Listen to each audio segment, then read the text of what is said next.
என்ன பண்ணியிருக்கீங்க? Salad sir. Okay. என்னென்ன வெஜிடபிள்ஸ் யூஸ் பண்ணியிருக்கீங்க? Cucumber, beetroot, carrot, sweet potato, sweet potato அது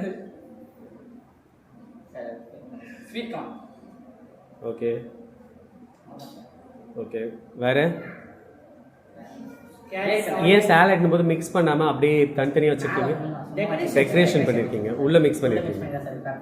ஓகே, டேஸ்டிங் பண்ணிடலாமா? ஆக்சுவலி சாலட் நல்லாயிருக்கு. கொஞ்சம் மிக்சிங் மட்டும் பெப்பர் போட்டுருக்கலாம், இன்னும் கொஞ்சம் பெப்பர் போட்டுக்கலாம். மற்றபடி எல்லாமே நல்லாயிருக்கு.